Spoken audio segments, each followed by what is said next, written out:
Hello, ഞാൻ ഇന്നിവിടെ ഉണ്ടാക്കുന്നത് മുരിങ്ങയിലക്കറിയാണ്. ആദ്യമായിട്ട് പരിപ്പ് കഴുകി അടുപ്പത്ത് വെച്ചു. സെയിം ടൈം തന്നെ ഞാൻ ഒരു അരമുറി നാളികേരം ലേശം ജീരകവും ചേർത്ത് അരച്ച് വെച്ചു.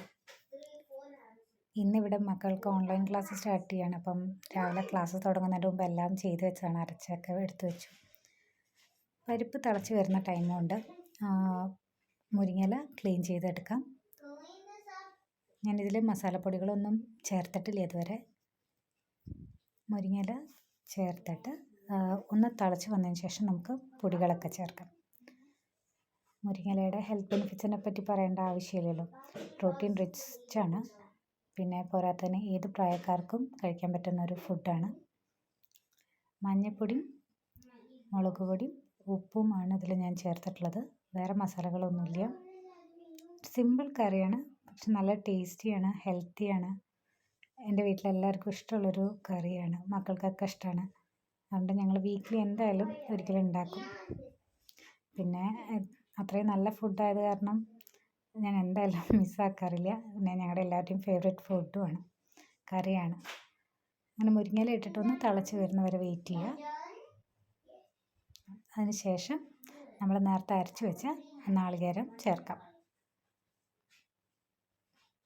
നാളികേരം ചേർത്തിട്ട് ഒന്ന് തിള വരുന്നവരെ വെയിറ്റ് ചെയ്യാം. അതിനുശേഷം നമുക്ക് ഗ്യാസ് ഓഫ് ചെയ്യാം. നമുക്കൊന്ന് അടച്ച് വെച്ചൊന്ന് വേവിക്കാം. ജസ്റ്റ് ഒന്ന് തിളച്ച് വന്നാൽ മതി. ഉപ്പ് നോക്കി ആവശ്യമെങ്കിൽ വീണ്ടും ചേർക്കുക. ഇതൊരു സ്പൈസി കറിയല്ല, പക്ഷെ ഒരു സിമ്പിൾ കറിയാണ്. ഞങ്ങളിതിൽ കടുക് പൊട്ടിച്ചിടാറില്ല, ഉള്ളി മൂപ്പിച്ചാണ് ഇടുക. കറി വെന്ത് വന്നതിന് ശേഷം നമുക്ക് ഉള്ളി മൂപ്പിച്ചിടാം. കറി ഓഫ് ചെയ്തിട്ടുണ്ട്, ഉള്ളിയും ആയി വന്നിട്ടുണ്ട്. നമുക്ക് ഉള്ളി കറിയിലേക്ക് ഇടാം. ചെറിയ ഉള്ളിയാണ് ഇവിടെ യൂസ് ചെയ്തിരിക്കുന്നത്. ഒരു 8 ചെറിയ ഉള്ളി എടുത്തിട്ട് ചെറുതായി സ്ലൈസ് ചെയ്ത് വെളിച്ചെണ്ണയിൽ മൂപ്പിച്ചെടുത്തതാണത്. നമുക്കിനി ഇത് കറിയിലേക്ക് ആഡ് ചെയ്യാം.